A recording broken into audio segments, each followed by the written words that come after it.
Welcome to the Self-Publishing School podcast.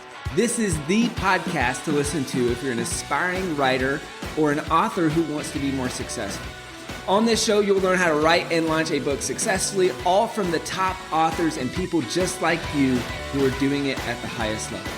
I'm your host, Chandler Bolt, the founder of Self-Publishing School, the author of the book called Published, and the CEO of selfpublishing.com. For free training on how to publish a book that sells 10,000 copies, go to selfpublishing.com/free training. Hey, Chandler Bolt here, and joining me today is Hal Elrod. Hal Elrod has become one of the most successful self-published authors in the world and is best known for his international best-selling book, The Miracle Morning, which is now selling over 10,000 copies every single month as a self-published book, and also has an unprecedented 1,100 plus 5-star reviews, not just total reviews, 5-star reviews on Amazon. He's cracked the code to create an extraordinary income and impact as an author. And Hal, he's one of my good friends. So we go way back. He used to be a San Diegan. Now he's living in Austin. He's living the Austin life. I spoke at his event this past year, and gosh, 2 years in a row, man. You were at my event. You were on this 2 years in a row. 2 years in a row. Amazing event. And Hal's just, he's one of the good guys, and he's someone that is just, you can tell he genuinely cares about helping people. And his book, The Miracle Morning, has completely changed my life. I went from struggling, coming out of being a college dropout with like my bank account was just boop, boop, boop, boop, boop, all the way to zero. And I remember reading The Miracle Morning, and it turned things around for me. And I did 7 figures in business that year. And so I believe in The Miracle Morning. If you haven't read the book, you need to read it. It's an easy read. It's not that long. I write at a 3rd grade level. So you definitely need to check it out. Anyone can understand it. No. So definitely check out the book, but I'm so pumped to have Hal on here. And so welcome, Hal. Oh, dude, like you said, we're friends, man. I'm looking for, I always love talking to you. I've told you, Chandler, you have one of the most pleasant faces. That's why you were built for either TV or, internet marketing, something like your face, man. It just makes people smile. Well, I appreciate that, man. Now, obviously, if people want to hear the backstory, if they want to hear us go deep and really just hear the whole history of The Miracle Morning, check out the last interview that we did. You'll find that there. I want to skip that and get to the good stuff. But actually, before we really get to the good stuff, maybe just give people like a 60-second, 2-minute, like, what is The Miracle Morning and how many copies is it sold? How successful has it been? Things like that. Yeah, so The Miracle Morning it's so simple. I never thought it would become this successful or change this many lives. I thought, wait, how am I going to write a book about a morning ritual and how that could change your life? And all these people think they're not morning people. How's that going to resonate? And it has in ways I've never imagined. And maybe we'll get into, today, how some of the ways that or reasons, how the book is written in a way that people actually implement it, and therefore it changes their life, and therefore they tell everyone they know about it. So that's kind of been the secret sauce, if you will. But so yeah, we're selling 10,000 copies a month. I think last month we sold like 16,000 copies. It's a self-published book, so from an author standpoint, the royalties are much higher than if it were traditionally published. Actually, it's a hybrid published book because we just signed with 21 foreign publishers. China last week, that was our 21st foreign publisher. But it is right now the #1 best-selling book in all of Korea, which is kind of crazy. It's like #3 in the UK. It hit as high as #5 in all of France. So, it's published and translated in all these different countries. And so, yeah, my mission is to elevate the consciousness of humanity and literally change billions of lives with The Miracle Morning. And it wasn't that when I set out. I didn't have this big vision, but now that I've seen what it's done, I'm committed to getting it out and reaching, the whole human race. Love it. Now, how many copies is The Miracle Morning sold to date? Do you have any idea? Somewhere over 200,000. I don't know the exact number. Love it. Okay. Yeah. Now, so let's dive into, I want to dive into kind of why you feel like this book has been so successful, and especially on the back end. Like, what have you done to, you talked about building things in so that people could share the book, but what have you done in terms of just having so much momentum off the back end of the book, and not just having a book, but turning it into a movement? Yeah. So the biggest, I think the biggest differentiator between a book that becomes a movement and becomes this word of mouth phenomenon, as the Miracle Morning has, is writing a book that changes people's behavior. And now, whatever your topic is, by the way, you can embed behavior change into your content. And I'll give a couple examples of how to do that. But think about this. Most books, they don't change our behavior. All they do is shift our thinking. And it's like a short-term shift because our memory is short. And we've all been there, right? Where Chandler, you're reading a book and you're like, oh my God, this is the best book I've ever read. Like, oh, wow. And you're like telling everyone for the time you're reading that book. But then after a few weeks, you're done reading it, and all those profound shifts in thinking start to fade. You pick up a new book. Oh, that's the best book you've ever read. Oh my God, you're telling everybody right? Well, how do you write a book that a year from now, your readers are still telling everybody they know 2 years from now? And the way to do it is to create permanent behavior change. Now, what does that look like? It's giving them rituals or routines or processes that is around your content. And a couple examples are really simple that anybody can do. Write an affirmation that's a downloadable PDF that reaffirms what your book teaches and have them read that every day. Or create a journaling process that your people write in every day. Great example. A movement is the book The Artist's Way by Julia Cameron, I believe, right? Millions of people. That introduced a practice called morning pages, a behavior change, writing every day, this journaling process. There are, I don't know how many millions of people around the world that do morning pages every single day.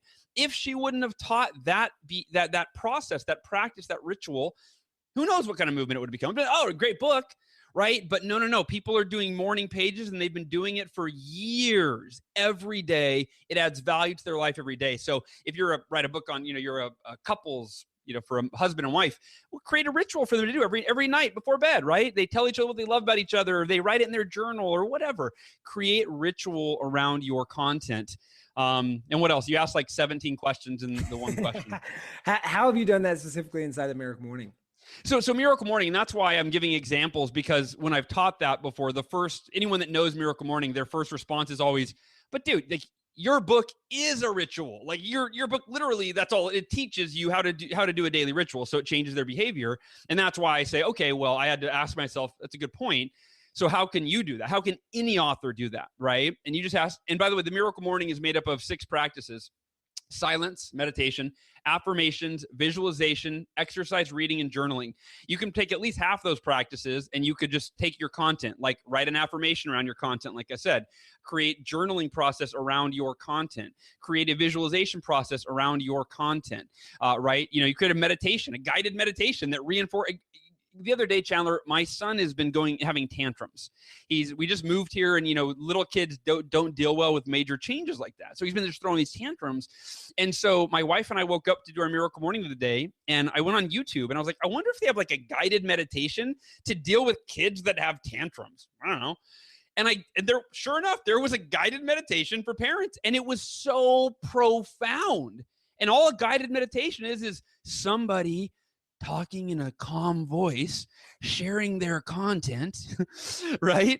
And that's it, but he was basically just teaching us how to manage a child that has a tantrum, right? So you can teach your content in a guided meditation, have people listen to it, etc. So that's how the Miracle Morning is, by definition, a ritual. So it is behavior change just by doing it. But again, anybody can take a ritual or a routine and cater it to their content in their book.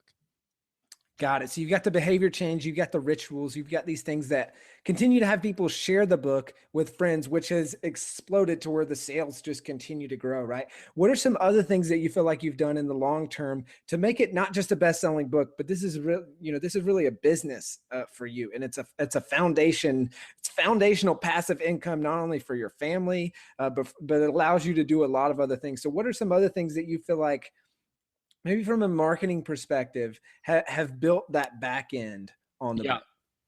I didn't feel like, I've always thought, man, I did a terrible job creating a back end when my book came out. Meaning my plan was, let's create an online Miracle Morning course for like, $47, $97, whatever it is. And that way, when people opt in, and actually, I don't want to forget, Chandler, make a note, remind me, I do need to teach you how I'm able to get roughly 80% opt-in For every reader that reads my book, 80% opt in, which the industry standard's like 8 to 12%. So I want to make sure I teach how to do that because that's a big deal. And yeah, the Miracle Morning becomes the front of my funnel. So we have over 10,000 sales a month and over 10,000 opt-ins a month into our list. And the beauty of that is they're opting in not off a Facebook ad, which if you see a Facebook ad with a cool headline, you're like, ooh, yeah, I want to lose 20 pounds. Click, right? Then you opt in for the free report. But your level of trust and rapport and relationship with the person delivering that content is very limited. You just saw a Facebook ad with a good headline. If people are halfway through your book and then they're opting in for more value, right? Those people are going to stick around a long time. And you have, if you have something you can sell them that adds more value, right? You're going to convert at a higher level. So where was I going with that? As far as the business goes, so yeah, I always thought so what happened was I set a publish date, 12/12/12. Right. I picked a date, and it was a memorable date. It's like, I didn't want to adjust it. I got really attached to it and I announced it publicly. The book's coming out 12/12/12. Right. And, my plan was to have this online course ready, and basically 12/12/12 rolled around and I was like, shit, I don't have an online course yet. I didn't get it done. Oh, I got it. The book's coming out. So it came out and there was no online course. That might've been a blessing in disguise. And now it's, hindsight being 2020, looking back, here's what's happened over the when the book came out, by the way, we had 14,000 people on the email list. Probably 8,000 of those were bad emails. It was like I built that list over like 8 years and I never communicated with them. It was terrible.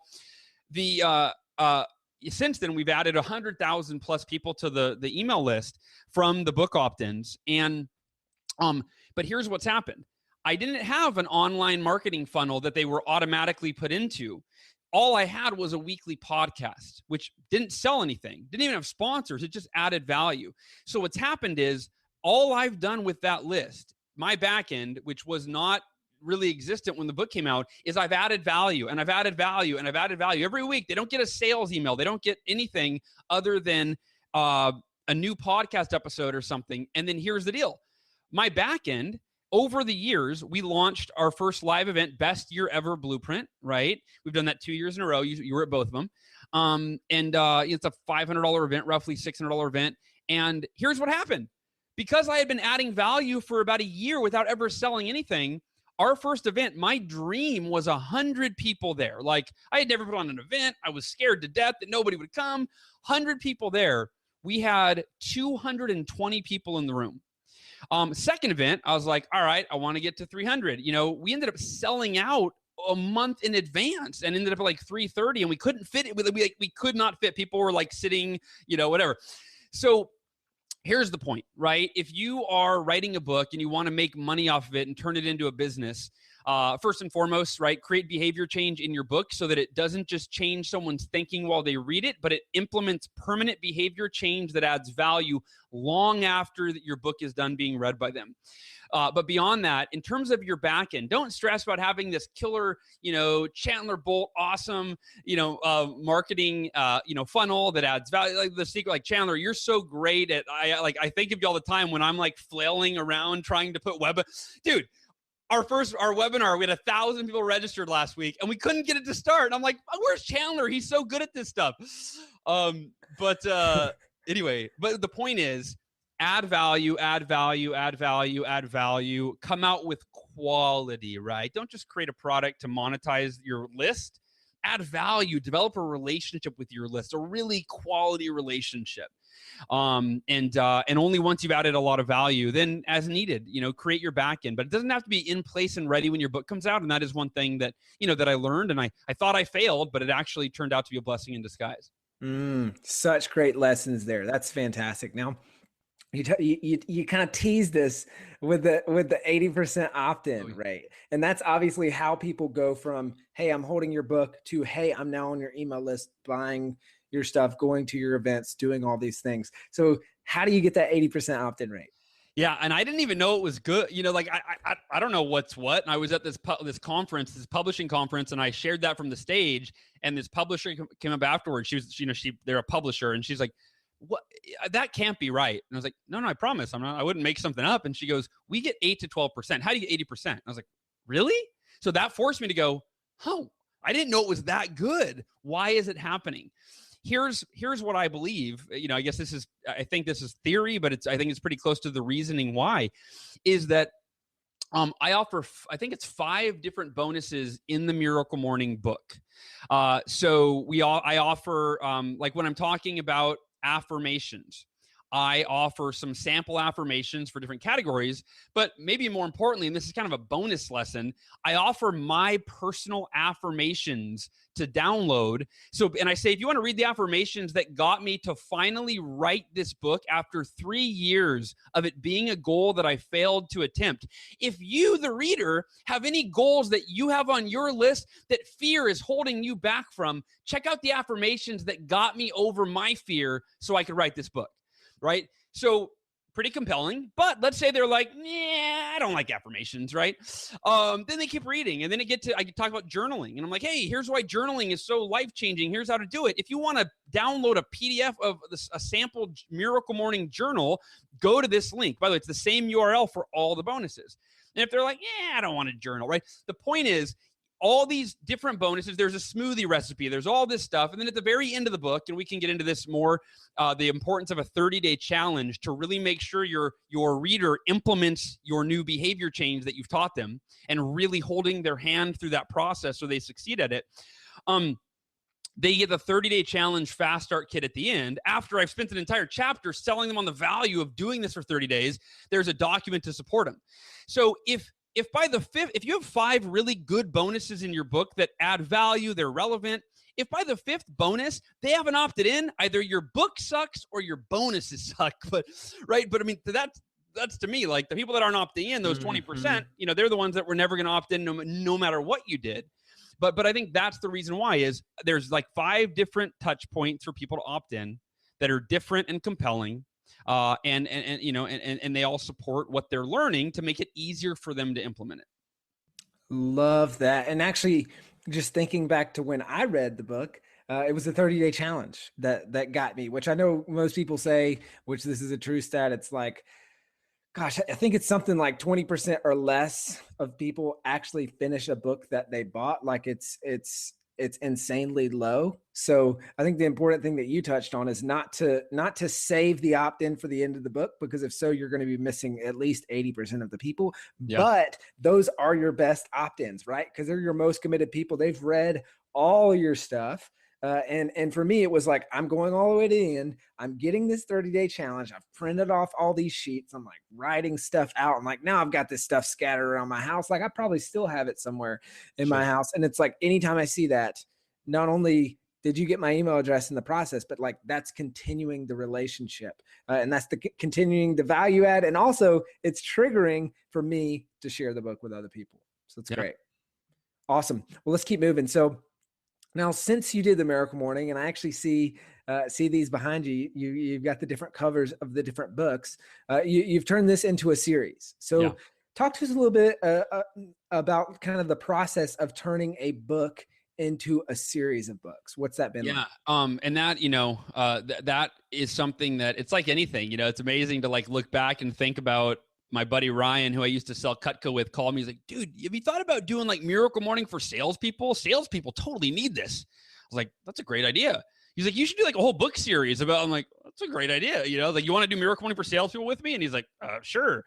And so, that's the orange one up there. So it's, I definitely can teach a lot on this, I think, because we started serializing, franchising the book like 2 years ago. And really the question was, how do we come out with books that encapsulate the essence of the original? So if someone hasn't read the original, they get it, but not making it repetitive. So someone that's read the original, but they're also a real estate agent or they're whoever, reading the series book doesn't go, dude, this is just like a ripoff of the original book, right? Because I think the original idea that, my buddy was like, dude, just replace the word people with salespeople. And there you go. All right. I was like, oh, that's easy, And then the more I thought about it, I'm like, that's not going to get a lot of good reviews on Amazon. You're going to get a lot of people really upset. So the question was, I started asking, how can I make every book stand alone as a 5-star reviewed excellent book, because I hadn't seen another series that had done it. Like the closest thing that I was going to model, because I was a fan of the original, was what's that book called about systematizing your business? The E-Myth? Yes, thank you. There you go. I knew you'd have it. Yeah, so the E-Myth, right? He did the E-Myth for contractors, for this, for that, for this. Well, if you look at them, and Michael Gerber's a genius, so I hope if he's watching, Michael, like, no offense, I'm just going off of what I saw on Amazon. If you look at those books, it doesn't look like they're selling a lot of copies. There's not that many reviews, and the reviews they're not bad, but they're like 3-4 star on average reviews for his books. So I bought some of those, and I was like, all right, what did he do? I don't like, how can I do it better? So long story short, the process that we've come up with, and when I say we, and here's a bonus lesson, which is partnering with, if you can, partnering with somebody to take on, like, our series is such a monster. My business partner, Honore Quarter, she is in charge of all of that. My job now is I meet a badass co-author, like Cameron Herold, just signed on to do the Miracle Morning for Entrepreneurs. And I'm pumped about. I love Cameron, and so that's awesome. So I go to these events. I meet all these highly influential people, right? And then Cameron signs on. I introduce him to Honore, and 6 months later, I get a PDF that says, "Hey, Hal, do you like the book? Are there any changes you'd like us to make?" Right? It's ready to go to the editors. And it's just this almost completely passive. And it's going to be huge with 100 books eventually. I mean, we've got over 100 titles. So the formula for what we figured out in the book itself is the first 4 chapters of the book basically are written before the co-author comes in. I wrote them, and it's 4 chapters that sums up the entire Miracle Morning book in the original, but there's placeholders to customize it for the niche that we're going into. And the co-author, we ask that they go in and that they do some, not just replace words, but actually do some tweaking and add a sentence here. Hey, if you're a salesperson, here's why you'd want to do that, or how you might tweak it, or whatever. So they go in, it probably takes them a couple hours to go tweak those 4 chapters, ready to go. Then their job is to add 6 chapters of killer content around what they're an expert in. So when I wrote the real estate book, we brought in 3 of the world top real estate trainers in the world, right? And they completely created all this new content. I had nothing to do with that part because I don't know anything about the real estate industry, right? Same thing with like we have the Miracle Morning for Writers is about to come out. S.J. Scott co-authored that with me, and it's such a good book. Like, but it's so good because of him. I mean, he contributed those other 6 chapters that are just game changers, and so that's the formula. And then I don't know if you have any specific questions. We could go into more detail, or we can go on to something else. How did you discover that formula? And was that something that you just started with out of the gate? Has it evolved since then? Trial and error. So the first book that came out is the real estate book. And I never would have, like, this wasn't I didn't sit back and go, okay, what are the strategically, which titles should come out in which order? Real estate's an obscure title, but it's really organic how it happened. I met this guy, top real estate trainer, started like crying, telling me how Miracle Morning changed his life. And, and he said, I'd love to do a book for the real estate industry. And I was like, great idea. Right. So that was a parable. So he had written, Michael J. Mayer is a best-selling author. His book has, hundreds of, like 500, 4.9 out of 5-star reviews on Amazon. It's called The 7 Levels of Communication. That's a parable about a real estate agent and this girl. And then he came to me and said, what if we did a parable? Let's make it what if we did a parable for these people that discover the Miracle Morning and it turns their life around? And I was like, if you want to write a parable, sure. So we did that, experimented, and I figured it wasn't scalable because it's hard, writing a good parable is not easy. So I couldn't scale that where all these other authors could come in and write this killer parable. So that was iteration number 1. Worked out great. People seemed to love it. Not going to work. And then the next book is really the salesperson book, is where we kind of created that, I spent probably 30 hours at least on that book with my co-author. Now I spend like 3, on each of the books because the process is in place. But on that one, I wrote those 4 chapters. I massaged them. I shifted all, you know what I mean? I added a lot of content to it. So no, it wasn't right out the gate. It took a lot of massaging to finally get to that place. But now that we've got this, what's proven to work, people are loving all the books. Now we just, we plug in the network marketer. We say, all right, give us an outline. What are the 6 chapters? What are the 6 best, the most important strategies you can teach for a network marketer to succeed at a high level, right? And then we plug all that in, and they write it, and we edit it, and all that. Got it. Hey, Chandler Bolt here. I hope you're loving this episode so far. It's time to go from inspiration to implementation. All right, so if you've learned something, we want to help you implement what you've learned with your book. So what I want you to do right now is go to selfpublishing.com/schedule, book a publishing consultation with one of the experts on my team. We'll talk about your goals for your book, your dreams, your challenges, your next steps, and we'll start putting together a plan. All right, so go to selfpublishing.com/schedule, book a call with the team. Let's see how we can help with your book. It's time to implement. Now, what about the process for co-authors? How does that work from finding them to getting them to commit, to structuring the deal, to is there a part in place on that, like requirements for marketing, or for like how does that kind of whole structure work? Yeah. So that's evolved. I'll tell you, I was with my coach back. Well, he was my coach back then. In fact, James Malinchek. I was sitting in James Malinchek's office getting some coaching on him, and the series was we were just writing the real estate book, the first one. We were writing the salesperson book, I think, or maybe even before the books had started, but it was like we were about to launch it, and I had my buddy who was going to co-author one, and he said, "Hal, are you charging the co-authors to write a book in the series?" I said, "No, man." Like at that point, I was like, I'm just like desperate, hoping somebody would write a book with the series, And I was like, and it's just self-worth issues. I'm like, who am I to charge? He goes, "Hal, you should be charging a minimum of $10,000 minimum to co-author a book in the series. You've built this brand and it's growing and yada yada." And so, I'm taking notes and I write down, $10,000 for a co-author to write a book in the series. And as I'm writing it in my head, I'm like, I'll never freaking say that. I don't have the balls to tell somebody they have to pay me 10 grand to write a book. It's just so funny to look back at that. And then, dude, it was like 2 days later that I'm having a conversation with the real estate trainer, not Michael Mayer, is actually another one of the trainers that co-authored the book. There's 3 of them. And he starts telling me how the Miracle Morning changed his life, and he reads it to his son every night. Like he's rereads the book over and over. And he said, "I'd love to co-author it with you guys. Is there any kind of fee?" And I was like, I took a big swallow and I was like, yeah, it's $10,000. And I'm like, and he's like, "Done." I'm like, "Oh, no way." Wow. Right. And so it's like, once you get paid something, you're like, "Oh, I can keep charging for that. I keep charging that, And so now it's up to $20,000, in just about a year and a half, it's up to $20,000, and it may go up again. But here's the deal. So, right, you got to start somewhere.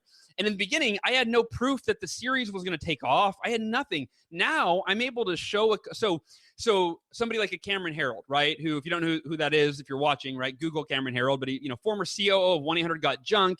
He coaches some of the world's top CEOs and COOs. He's a total badass. And Cameron is in demand, and he, his speaking fee, I think, it's like $25K. So, it's not like you got to really make things make sense for him. So I was able to send him a graph of the book sales for the real estate book for the first year. And the real estate book for the first year brought in like $94,000 in royalties. So, and I pay my co-authors 50% and I get 25%. So they make double what I make.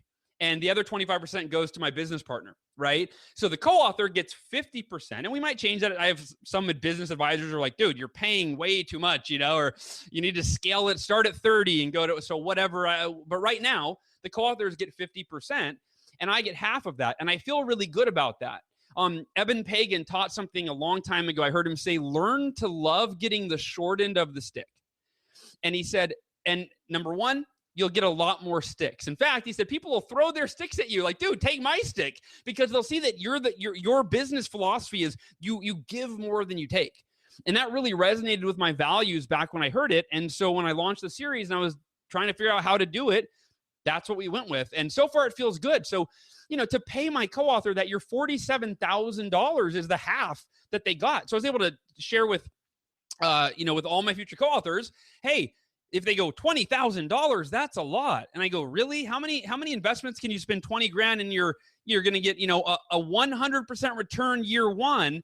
And then who knows what for the next 50 years, right?" That's why $20,000 is actually really low when we look at it that way, So that's it. And then there are stipulations. So whenever somebody wants to be a co-author, to answer your question about like, are there requirements, we send them a document, and the requirements will probably keep going up. But right now you have to pay the $20,000 co-author fee.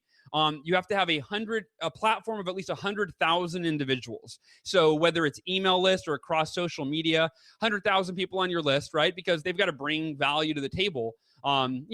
There's any niche. We're not attached to one person, right? If we write the Miracle Morning for attorneys one day, right? Well, there's probably thousands of killer attorneys. So we want the one who's going to bring not just their knowledge and their strategies, because there's a lot of that out there. It's who's going to bring the platform that's going to be able to get the book into the hands of people in the niche that we're going into that we don't have access to, all these attorneys or whatever. So, I think that pretty much covers it. Love it. Love it. Love it. Those are some great tips and great feedback. And I agree. I'm sure the requirements and everything is going to continue to climb and climb and climb as you get in there and get a Miracle Morning book under your belt before it's out of your price range, Bolt. Oh man, we got to do it. Let's do it. All right. So let's see. Next question I have is let's talk a little bit on the foreign rights side of things. How did you get your first foreign rights deal? How has that altered how you make money on the back end of the book? Is it something that you would recommend for other people? And what does that look like? Yeah. So I recently had this conversation with my buddy, Pat Flynn, who his book, Will It Fly? If you don't have Pat Flynn's book, Will It Fly? Highly, highly recommend it. It's a fantastic book for any entrepreneur or business owner. But so Pat called me and he's like, Hal, we hit the Wall Street Journal list the first week. The book is crushing it, and I'm getting calls right and left from publishers wanting to sign me because he self-published it, right? He's like, I don't know what to do. Like, you've been down this road. What do I do? So my advice to Pat, as somebody who could get a huge advance, right? I mean, he's got a huge platform. He could get a huge advance. His book's already crushing it. My advice to him was to keep the self-published book and then sign with a traditional publisher only to sell the foreign rights. And that's what I did by accident, right? Like it happened by accident. What happened was I was at a dinner with a bunch of entrepreneurs. Mike Koenig said, Hal, do you have a publisher, or an agent to get a major publisher? He said, Miracle Morning's it's huge. I see it everywhere. You could sign with a major publisher, get distribution, get a big advance. And I was like, that's what I want. I think that's what I need to take the impact of the Miracle Morning to the next level, is that distribution, right? And so that's what I thought I wanted. Turned out to not be what I wanted, and I'll explain what that's about. But so he introduced me to his agent. I had a call with her, and she signed me, and we went after major New York publishers. Now, when I had meetings with 13 New York publishers, Random House, Simon & Schuster, all of them. And like a few days before, I called Tucker Max. And I said, if you don't know who Tucker is, he's sold millions of books, right? And he's the owner of Book in a Box now, who I'm using for my new book. If you want to write a book and you have the money, but you don't have the time to write it, go to bookinabox.com. Highly recommend it. I wish I had an affiliate code, but I don't. But so I called Tucker, and I'm like, Tucker, you've been down this road. You've published, you've sold millions of books. Like, what do I not know that I should know before I meet with these publishers? And he's like, to paraphrase what he said, he goes, dude, what are you doing? Why would you give up all of your rights and most of your royalties to get distribution into bookstores, which is a dying market, vehicle to market books? I think he's the one that told me, 72% of books are sold on Amazon.com. Why would you give up 72% of your royalties to get into 28% of the market? You know what I mean? Like, he's like, it doesn't make sense. And I went, oh man, I now don't know what to do if I get offers tomorrow. I almost was like, I want to throw these interviews and just like show up drunk and be a total moron. I don't know what to do. But I didn't want to let my agent down. So I showed up, I did my pitch, and we ended up getting 9 offers. The top few were, $250,000. They were significant advances. And we turned them all down because compared to self-publishing, it didn't make sense. And again, this happened by accident, but my agent, she said, hey, no big deal. I understand. What about the foreign rights? and I didn't even know this was an option. And I said, what do you mean? She goes, well, we can sell your foreign rights. So we'll sell the book to major publishers in foreign countries, and then they will distribute it. They'll put it in bookstores, airports, train stations. You'll get smaller advances usually, but you'll get a lot of them. And I was like, but wait, I get to keep my self-published book and all of my royalties and all of my rights in the United States, where 98% of my book sales are? She said, yeah. I was like, that sounds like having my cake and eating it too. She's like, that's exactly what it is. So we met with, and now we just signed with 21 foreign publishers, and the advances total, I think, about $150,000 amongst all the foreign publishers, and then back end royalties. And then there's all sorts of like, dude, the Korean publisher reaches out and he goes, hey, we want to publish Taking Life Head On, which is my first book that I've probably made $3,000 off of in the last 10 years. And they want to give me a $10,000 advance for the Korean version. Like, that's 3 times what I've made in the United States in 10 years. Okay, yeah, whatever. And then they did the same with the Miracle Morning for salespeople. So, so let me share the most important advice I'm giving you all right now. And it might not be, but it's up there. This is like top 3 things I'll say on the whole podcast. If you're debating between self-publishing or traditional, or if you're self-published, but you're like, I don't know if that was the best decision. Like, you're going down that road, but you're like, oh, maybe I should have traditionally. Or if like someone that's, your parent is like, oh, you're self-published. Nobody respects a self-published. I don't know. If there's any conflict there, here's the deal. What I was in the very beginning of the Miracle Morning being written, I thought it could go big. And I was going to go in between. I was originally going to go with a traditional publisher, and I had a big 30-page book proposal. And I finally got clear, wait a minute. After I did my research, I have to do 90% of the marketing, even if I'm traditionally published, and I get a fraction of the royalties. There's really almost no, and I'm not going to get put in bookstores unless I go out there and sell a zillion copies. So why don't I self-publish, go sell a zillion copies, because it's on me anyway, or create leverage so that the publishers come knocking on my door going, wow, this is great. And it ended up, that was like a pipe dream at the time, but that's exactly what happened. And it can happen for you too. There is very, very few people, unless you have a huge platform, and if you can get $1 million advance, consider going with a traditional publisher.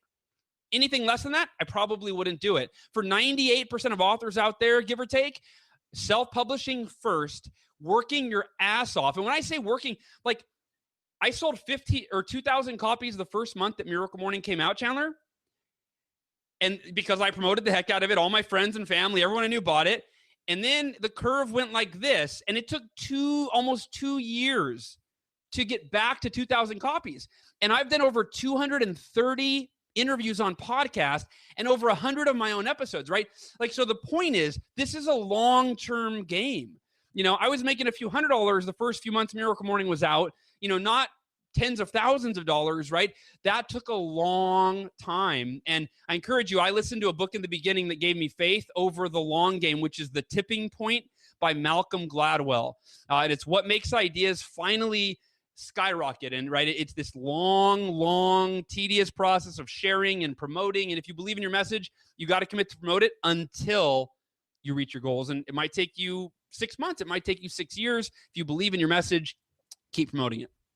On the foreign rights side of things, you obviously you talked about the advances. In terms of a revenue perspective, like an ongoing revenue perspective, what percentage does that make up for you? Is that a significant amount, or is that more of a long game for you in terms of spreading the message of the Miracle Morning?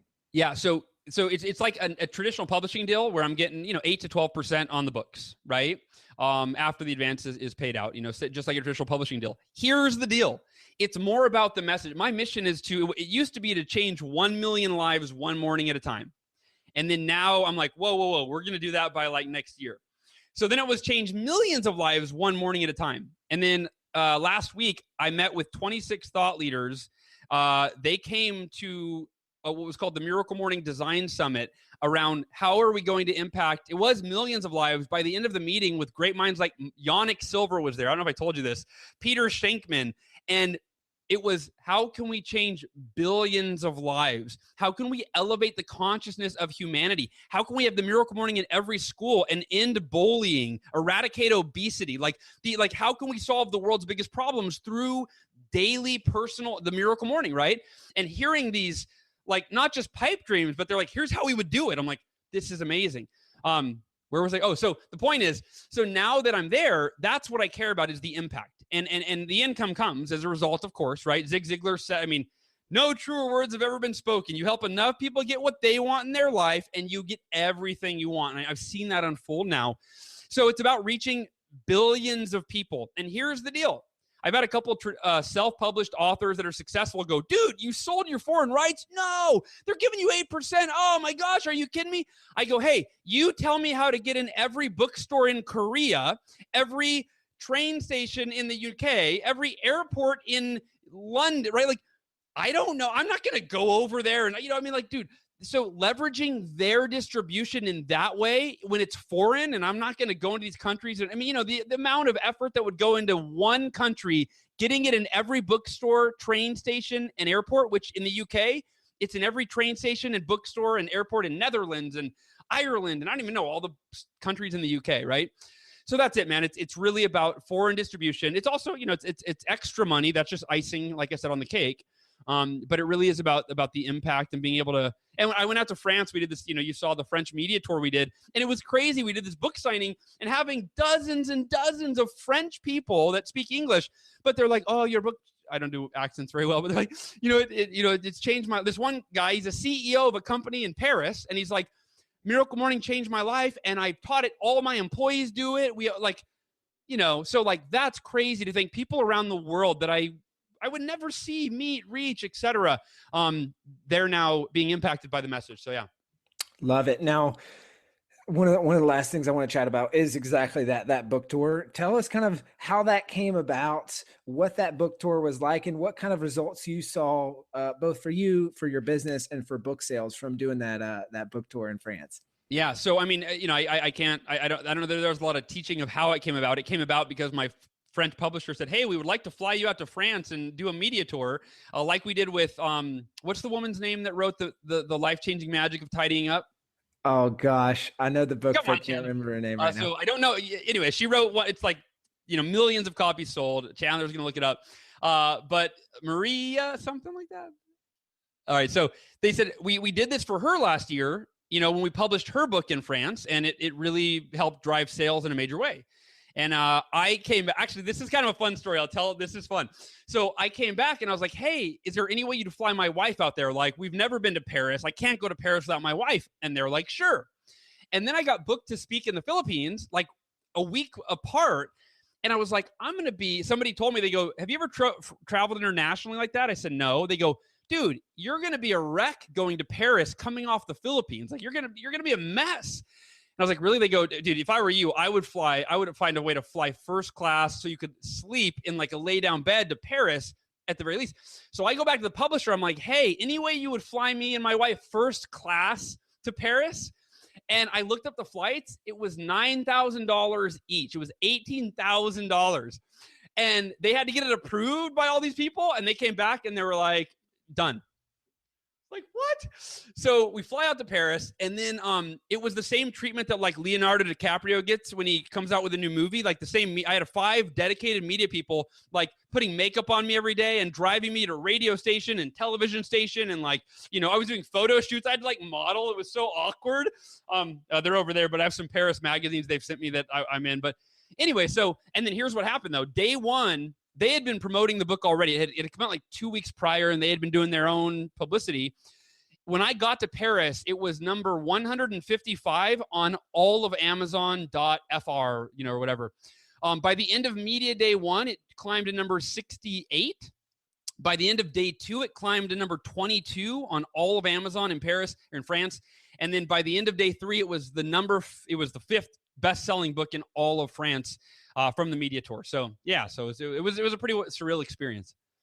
That's awesome. So you guys obviously saw a big drive in book sales in the French market from that tour.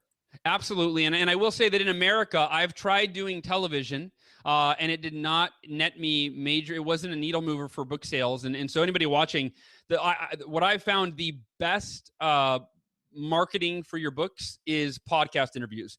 Number one, it's free for you. It doesn't cost you any money, right? You have to take the time. So it does cost you time, but it doesn't cost any money. But that has moved the needle more than anything else. And the one thing I didn't leverage is bloggers, having either guest blogging or having bloggers write about your book, review your book. I would imagine that probably net similar results. And here's why. If you're sitting at home watching television, number one, the majority of those people aren't book buyers, right? That's true. Number two, they may or may not be, in the process of like wanting to shop right then on Amazon. But if they're listening to a podcast, those are the type of people that seek out personal development or business advice or whatever the podcast that you're on that's related to your content. That's where they are. So those are book buyers. Now, that's why my theory is with bloggers, right? Same thing. If you're reading a blog and it's your content and that you like and that helps you, and there's a link to a book, I mean, it can't get easier than clicking the link, right? So I'd imagine that would be good. I don't know if you have any thoughts on, guest blogging or getting featured on blogs, but podcasts for me has been huge. And that's why I've done 230 plus, and I still do them every week. It's a great tip. And especially because podcasting, it's so much easier than say writing a post, especially for guys like you and I, where it's like you speak easier than you write. It's like, cool, I can just pop up. There's not much prep necessary. Ask me the questions, I'll answer them, and there we go. As opposed to the ton of preparation and original content, which are things that you could be using for your own stuff, whether it be a book or your own blog or anything like that. So that's kind of my 2 cents on it. But final question is, what would be your parting tip or piece of advice for someone thinking about writing and publishing their first book? And especially those people who might be thinking, hey, I want to make this book into a movement or into something that's really changing people's lives, like what Hal's doing. Yeah. It's easier done than said, or easier said than done, right? I mean, it's like there is no surefire way. I mean, I didn't like what's happened with the Miracle Morning and continues to happen. I part of me thought something big could happen of it, but I didn't really. It's not like I was like, yep, this is it. I'm not like the NBA player that's like, I knew since I was 3 years old that I was going to play in the NBA. Like, I have no idea. I just keep moving forward. But I think that, you obviously you've got to solve a problem, right? You've got to solve a problem or create a solution for people. So like Chandler, you're creating a movement with self-publishing school, right? You've solved a huge problem, which is I want to write a book.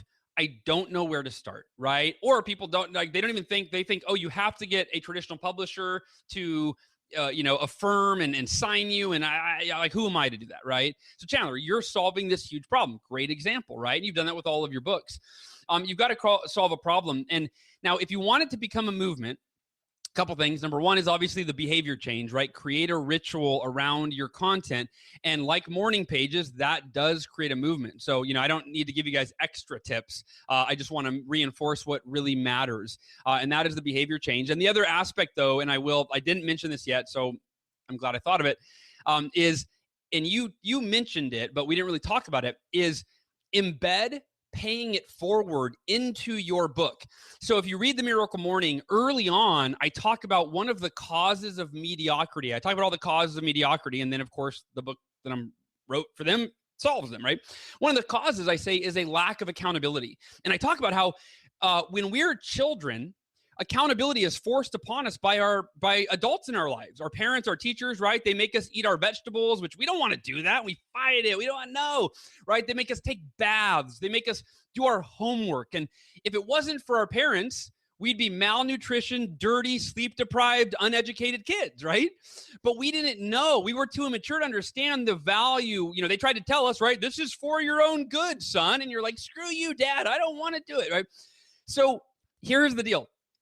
I go in depth on the value of accountability and how, hey, if you want your life to go to another level, you've got to realize that accountability is the only reason that any great results have happened in your life up until this point, right? And that when you turned 18, you left the house probably, and your life, most people, their life's a downward spiral because they have no accountability, right? They defy it, and they don't realize I need to embrace it and invite it back in my life. So I want to give you guys a little context so you understand, right? So when I do that, people go, oh, wow, I never thought of accountability that way. I guess I need accountability. And then I say, for example, the best place to start is right now. Get an accountability partner to help you implement the Miracle Morning. And then I make it easy. The last thing I'll share is I make it easy. I give them a website where they can share. I go, look, if you want to get a copy of the book for your friend, of course, as the author, I thank you in advance. But you don't need to do that. Send them to miraclemorning.com. Have them enter their name and email address. And then I give them 3 different learning options for 3 different learning modalities. I say they'll get the first 3 chapters of the book for free. They'll also get a 17-minute video of me giving a speech on the Miracle Morning for free. And if they go to miraclemorning.com and enter their name and email, they'll also get a 60-minute training audio so they can learn it however they want. By the end of, anywhere from 15 minutes to an hour, they're going to call you back and go, wow, I need to do this with you. So now, right? So I mentioned that early. I also tell a story about how someone that shared something with me once, on and on. So I really drive home the point of sharing what's helping you with others and the value of that, and also getting an accountability partner. And then I make it easy. I tell them exactly how to get an accountability partner. And that's the last thing I'll say, Chandler, is you have to make it so easy for your readers to implement your content, or they never will. You got to make it easy for them to finish reading your book by making every chapter at the end make you want to keep reading, right? It's got to be fun, entertaining, like watching a movie. If all the movie did was educate you but didn't entertain you, you would never watch it. So make your book enjoyable to read, and then make your content easy to implement and set your readers up for success. They'll start doing what you taught them. They'll live differently. Their life will improve. They'll tell everyone they know, and you will create a movement from your book. Love it. Love it. Very inspiring, Hal. This has been a fantastic interview, and you've just been dropping tons of knowledge like always. Before we leave, where can people go to find out more about you, your book, and what you're up to? Miraclemorning.com is probably the best place. If you want to come to our live events, we've got bestyeareverlive.com, and then there's an event tab on the Miracle Morning website as well. But that's the best place. I've got my name, halelrod.com. If you want to spend all day surfing the net and looking me up, you can do that. But miraclemorning.com is probably the best. That's our new site. I'm pretty pumped on it, and best place to go. Awesome. Hal, thank you so much, brother. Always a pleasure. Really enjoyed this interview. Awesome. Appreciate you, buddy.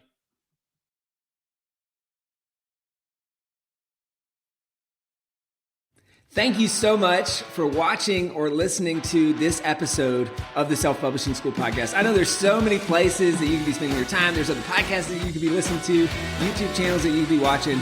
So thank you so much. It means the world. Now, I want you to do 3 things right now if you found this episode helpful. All right, number 1, I don't know if you know this, but we've got a YouTube channel. It's a companion channel to this podcast. All the video versions of the episode are on the YouTube channel. So number 1, subscribe to the YouTube channel. Number 2, if you're listening to this podcast wherever, whether this is Spotify, Apple Podcasts, number 2, I want you to subscribe to this podcast right now so you don't miss a future episode. And then number 3, this is probably the most important, leave a review on the podcast. All right, reviews are super important and help this podcast get discovered by other people. So number 3, leave a review on the podcast. Thank you so much. I'll see you in the next episode. If you're on the fence about scheduling a publishing consultation call with my team, maybe you're not quite ready for that, I've got some free training that I think will be really helpful for you. All right, all you have to do is go to register to sign up. Go to selfpublishing.com/free training. When you do, you're also going to get a free digital copy of my new book published. And on that training, you're going to learn the next steps, so how to implement with your book. So how to write, how to publish, how to launch successfully. So go to register right now at selfpublishing.com/free training. I'll see you there.